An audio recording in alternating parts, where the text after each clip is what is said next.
மயிலி இஷ்டோ பிரமா கணக்கு பார்த்தியா. விமானம் இருந்தவொடனே தமிழ்நாட்டிலேருந்து அமைச்சர்கள் பூரா டெல்லியில் போய் மத்திய சர்க்காருன்னு சொல்லி உட்காந்து ஆட்டு தான் காலரன்னு தோலை தூக்கி போட்டு ஆட்டு தான் தமிழ்நாட்டுக்காரன் முதலமைச்சர்.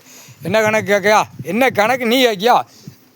நேபாளத்தில் பிடிங்கிட்டு போயிடுச்சுல, 56 பேர் காணாமல் போயிட்டான், 20 பேர் தான் இருக்கான் நக்கிக்கிட்டு இருக்கான், 36 பேர் காணும் அப்படின்னு சொல்லி டெல்லி போயிருக்கான். ஏண்டா உனக்கு கடவுளுக்கு பூமியில் இங்கே உட்காந்துருக்க கைலாத்தில் உனக்கு கண்ணு தெரியல என்னடா? உனக்கு அங்கே தான் கண்ணு தெரியுதா? அதான் அரசியல்வாதி கணக்கு, அதான் அரசியல்வாதி கூத்தடிக்கிற கணக்கு, அரசியல்வாதி மேலே அடித்து பிபி ஊதி சிங்கி தட்டுற கணக்கு, இதுதான் கணக்கு. என்னப்பா சந்தோஷம். இப்போ போயிட்டான்.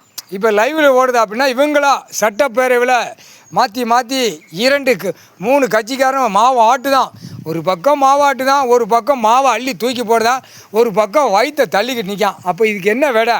விளையாட்டுக்காடா பூமியில் கொடுத்துருக்கு முக்கால் சத்தியம். என்னப்பா ஆமாம், இப்போ சட்டப்பேரவையில் எங்கேருந்து ஓடுதான், நேபாளத்தில் எங்கேருந்து ஓடுதான், டெல்லியில் எங்கேருந்து ஓடுதான், கடவுள் உட்காந்து பார்த்துக்கிட்டு இருக்கான். ஈஸ்வரன் எங்கள் அண்ணன் உட்காந்து பார்த்துக்கிட்டே இருக்கான்.